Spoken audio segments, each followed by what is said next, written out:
যেমন আমাদের সেশনটা চলছিল সেভাবে সেশনটা এগোচ্ছে। আজকে সেশনের মধ্যে নতুন জিনিস এনেছি আমরা, সেটা হচ্ছে ফিল আপ। অনেকে এটাকে ফিল আপ বলে, ফিলার্স বলে, ক্লোজ টেস্ট বলে যায় এটাকে, ঠিক আছে। দেখো এই জিনিসটা একটা বিশেষত্ব আছে। এই জিনিসটা কি, পরীক্ষার হলে কি প্রত্যেকটা কোশ্চেন তো ইন্ডিভিজুয়াল আলাদা আলাদা থাকে, সেগুলো করলে একটা পার্টিকুলার নাম্বার, পরে গিয়ে আবার কোশ্চেনটা চেঞ্জ হয়ে যাচ্ছে, সেকেন্ড কোশ্চেন আর অন্যরকম সিন।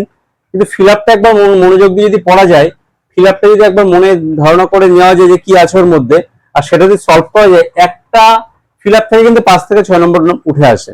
যদি এখানে আমার জায়গার অভাবের জন্য আমি কিন্তু পুরোটা লিখতে পারি না, তিনটে তিনটে করে করাচ্ছি, কারণ তিনটে ড্যাশ আছে, একটা দুটো তিনটে, তিনটে এখানে ড্যাশ আছে।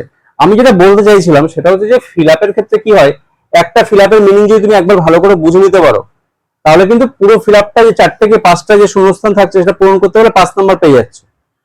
তো সিমিলার ওয়ে তুমি এরর কারেকশন বা অন্য কোনো গ্রামার রুলস এর উপর যদি কিছু করো, প্রত্যেকটা তো ইন্ডিভিজুয়াল না। আমি এই কথাটা বলার উদ্দেশ্যে, পরীক্ষার সময় তো আমাদের অল্প সময়, তো অনেক সময় জাস্টিফাই করতে হবে কোনটা করব কোনটা ছাড়বো। চাকরির পরীক্ষা তো সবকিছু করে আসার পরীক্ষা না। চাকরির পরীক্ষার বিচক্ষণতা হচ্ছে যেটা পারছি না সেটাকে ছেড়ে দেবো, যেটা পারছি সেটা আমি করবো। সবকিছু কেউ করতে পারে না, কারণ ওরা কোশ্চেন এমন ভাবে সেট করে, চাকরি পরীক্ষা কোশ্চেন এমন ভাবে সেট করা হয় যে যেখানে দেখা হয় যে স্টুডেন্টরা কতটা মানে তাদের দক্ষতা যাচাই করার জন্য কিন্তু কোশ্চেন সেট করা হয় না। কোশ্চেন সেট করা কিসের জন্য বলো? কোশ্চেন সেট করা কিন্তু এলিমিনেট করার জন্য। তুমি কতটা জানো সেটার জন্য কিন্তু কোশ্চেন সেট করা হয় না। কি করে তোমাকে ফাঁদে ফেলে তোমাকে রেস থেকে আউট করে দেবে সেটার জন্য কিন্তু কোশ্চেন সেট করা হয়। তো সেই জন্য চাকরি পরীক্ষায় কিন্তু যখন তোমরা চাকরি পরীক্ষায় বসছো বা পরীক্ষা দিচ্ছ, তখন তোমাদের এটা মাথায় আনতে হবে যে কোনগুলো সবার দ্বারা কিন্তু 100% করা সম্ভব না। অর্থাৎ কতটুকু পার্সেন্ট আমি করবো, কতটুকু পার্সেন্ট সার্ভে, ওটা জাস্টিফাই করাটাই কিন্তু সবচেয়ে ইম্পর্টেন্ট ম্যাটার। তো সেই জায়গায় দাঁড়িয়ে বলছি, এই জন্যই কথাটা বলছি, ক্লোজ টেস্টটা যদি একবার বুঝে নিতে পারো না, একটা ক্লোজ টেস্টে মিনিং মানে একটু কয়েকটা লাইন পড়লে তো মিনিংটা বোঝা যাচ্ছে, তখন দেখো সবটাই কিন্তু একবারে হয়ে যাচ্ছে। মানে একটা একটা সলভ করতে বলে 5 নম্বর উঠে আসছে, সেখানে একটা এরর কারেকশন কি একটা ভয়েস চেঞ্জ কি একটা ন্যারেশন, এগুলো করলে কি প্রত্যেকটা আলাদা আলাদা সিকোয়েন্স, আলাদা আলাদা কনটেক্সট, আলাদা আলাদা ব্রেন খাটাতে হচ্ছে 1 নম্বরের জন্য। আর এখানে একবার ব্রেন খাটালে 5 নম্বর উঠে আসছে। এটা হচ্ছে এর ইম্পর্টেন্স, এর মাহাত্মটা। বোঝা গেছে আমি কি বলতে চেয়েছি? ওকে, তো এবার এটা আমরা পড়ি, আমরা এটাকে বোঝার চেষ্টা করি কি বলেছে।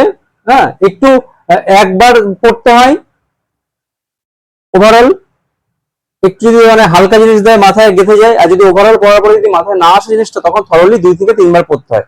হয়তো খুব জোরে 2 থেকে 3 মিনিট সময় যাবে, কিন্তু 2 থেকে 3 মিনিট সময় গেলেও তোমার কিন্তু 5 নম্বর উঠে আসবে, 4 নম্বর উঠে আসবে।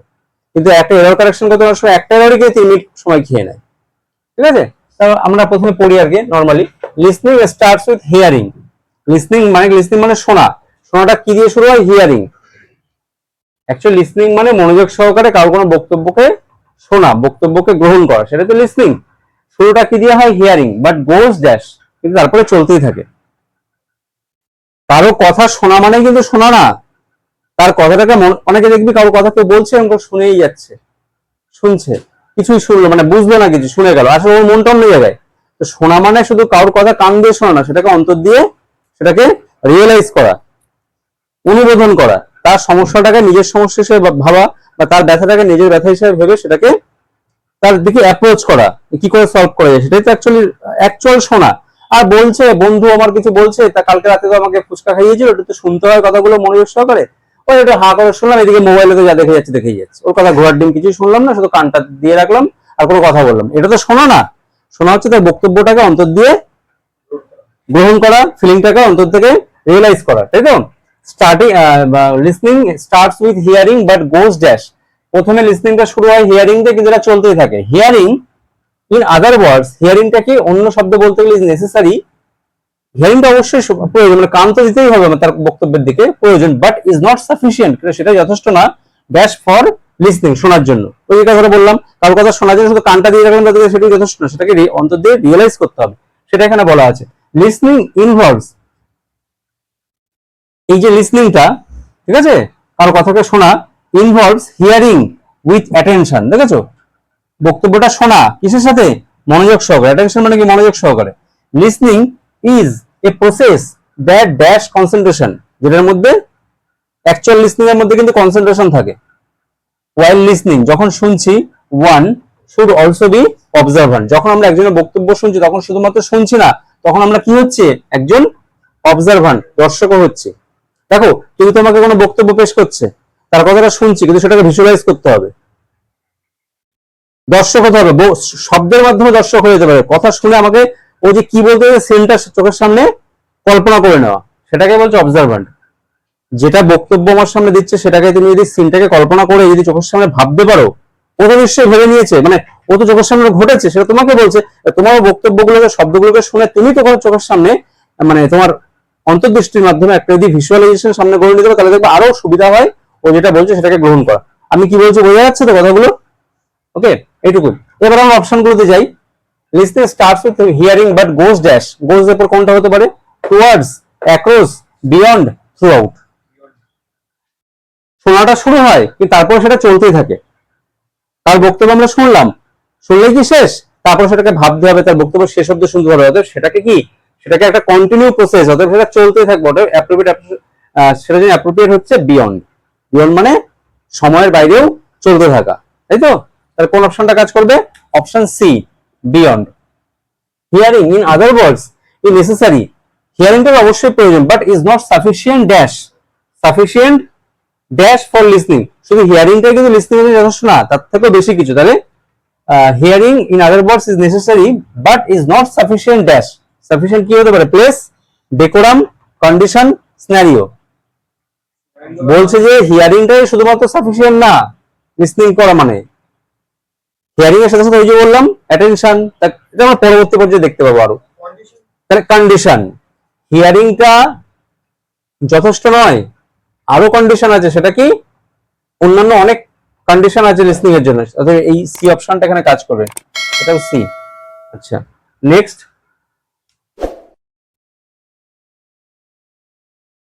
তাহলে হিয়ারিং একমাত্র শেষ কন্ডিশন না, এরপর আরো কন্ডিশন আছে। যেটা কন্ডিশন হলো লিসনিং ইনভলভস হিয়ারিং, লিসনিং এর মধ্যে হিয়ারিংও থাকে।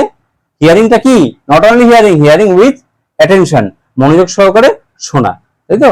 Listening is a process that dash, listening হচ্ছে একটা প্রসেস দ্যাট ড্যাশ কনসেন্ট্রেশন, যার মধ্যে কি কনসেন্ট্রেশন, বলো? কনসেন্ট্রেশন যার মধ্যে দিতে হয়। তো কোনটা হতে পারে? Listening is a process that dash concentration, that calls for concentration, dispose of concentration, takes for bring up. বলো কোনটা হতে পারে? হ্যাঁ, কি কোড? অপশন সি, সি না, অপশন ডি। বি বললি dispose of, takes for, take for মানে কি? D, D D option, bring up. আচ্ছা, এগুলো মানে আগে জানি। কল ফর মানে কি? ডাকা। মনে করো রাত্রেবেলা একটু অসুস্থ হলো, অনেক আমার বলে ডাক্তারকে ডেকে আনো, ইনভাইট করা, ডেকে আনা, আস্ক ফর, সেটারই কিন্তু ফ্রেজাল ভার্ব হচ্ছে কল ফর। আমরা মাধ্যমিকের সময়, উচ্চ মাধ্যমিকে হয়তো পড়েছি ফ্রেজাল ভার্ব। খেয়াল করার চেষ্টা করো, কল আপ মানে স্মরণ করা, কল ফর মানে ডাকা। হ্যাঁ, কল ফর মানে ডাকা। এখানে ডাকার প্রসঙ্গ আসছে নাকি? লিসনিং এর মধ্যে, listening is a process that dash concentration, যার মধ্যে কনসেন্ট্রেশনের প্রয়োজন। ডাকা তো আসছে না এখানে, প্রয়োজন, কনসেন্ট্রেশনকে নিতে হবে। হ্যাঁ, নেওয়া নেওয়া। কল ফর হচ্ছে না, ডিসপোজ অফ হয় না। ডিসপোজ মানে কোনো কিছু সরিয়ে দেওয়া। থাকলো, পরে আমি সিটা পরে বলছি। ব্রিং আপ থাকলো,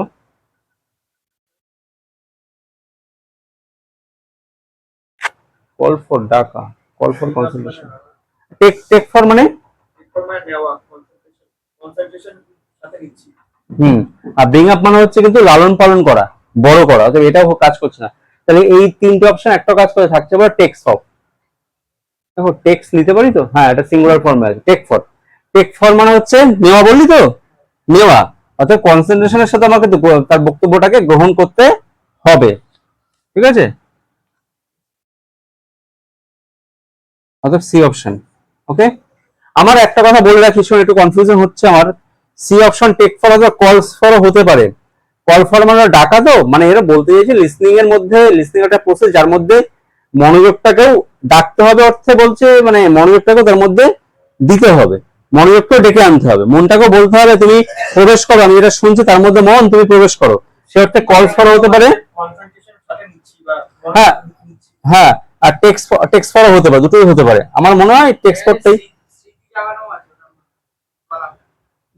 কলা আপ আছে, কল আপ তো নেই, কল ফর আছে, ওইখানে তো প্রবলেম। কল আপ থাকলে ওটা হতো। ঠিক আছে, এই দুটো হয়ে গেল। বাকি তিনটে আছে, ওই তিনটে আমি, তিনটে আছে না, দুটো আছে, দুটো ওটা আমি নেক্সট এতে দিয়ে দিচ্ছি। পজ কর। বুঝছি? আচ্ছা, এবার দেখো বাকি অংশটুকু। ইন আদার ওয়ার্ডস, অন্য কথায়, listening has to do with ears. লিসনিংটা করতে হয় কান দিয়ে, ড্যাশ উইথ দ্য আইজ, চোখও লাগে কিন্তু বক্তব্য শোনার জন্য আমাদের চোখের প্রয়োজন, কানের যেমন প্রয়োজন, চোখ দিয়ে তার তার অঙ্গভঙ্গি, তার বক্তব্যটা নিয়ে ভিজুয়ালাইজ করার চোখের প্রয়োজন আছে। অ্যান্ড দ্য মাইন্ড, মনও দরকার আছে। তিনটে জিনিস যখন একত্রিত হয়, কান, চোখ এবং মন, তখনই কারো বক্তব্যর সঠিক অর্থ আমরা বুঝতে পারি, সেটাই বলতে চেয়েছে। তাহলে in other words, listening has to do with years, dash with I, তার মানে কি ইয়ার্স, আইজ, মাইন্ড সবকিছু লাগে। কোন অপশনটা কাজ করতে পারে? অলদো তো সত্য এটা হবে না, রেদার বরং, অ্যাজ ওয়েল অ্যাজ।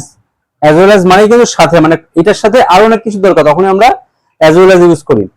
যেমন কি বলবো, যেমন বইয়ের সাথে সাথে পেন, খাতা সবটাই আমাদের বিদ্যার একটা উপকরণ। তাহলে books as well as pen, notebook, copy is also more important for useful study, তাই তো? অ্যাজ ওয়েল অ্যাজ মানে যখন একসাথে অনেক কিছু নেওয়া হয় তখন অ্যাজ ওয়েল অ্যাজ আমরা ইউজ করতে পারি। এখানটা কোনটা হবে? Option C. তাইলে কানে শোনা, চোখে দেখা, মনটাকে সবকিছুকে একসাথে কম্বাইন করা হচ্ছে বলে এখানে অ্যাজ ওয়েল অ্যাজটা হলো। ওকে, তারপরে কি আছে? Listening is to be as the total process that involves hearing with attention. তাহলে একদিকে হচ্ছে হিয়ারিং উইথ অ্যাটেনশন, এটাও একটা প্রসেস। বিং অবজারভান্ট, দর্শক হতে হবে আমাদের, চোখের সামনে ভিজুয়ালাইজ করতে হবে, সেটা একটা প্রসেস। অ্যান্ড মেকিং ইন্টারসেপশন, প্রত্যেক ভাঙা ভাঙা তার তথ্যগুলোকে একসাথে এডিটর দিয়ে যেমন যুক্ত করি আমরা ভিডিও ক্লিপস গুলোকে, ভিডিওর যে বিভিন্ন দৃশ্যগুলো আছে, সাইটগুলো আছে, সেগুলো যুক্ত করি, সেরকম ভাবে ইন্টারসেপশন করতে হবে তার বক্তব্যটাকে। তাহলে এটা একটা প্রসেস, ঠিক আছে? এবার কি বলছে লাস্ট লাইনে, দেখো একটা ফিল আপ আছে। Good communication is essentially dash process. Good কমিউনিকেশনটা কিন্তু একটা গুরুত্বপূর্ণ একটা ড্যাশ প্রসেস। কি প্রসেস?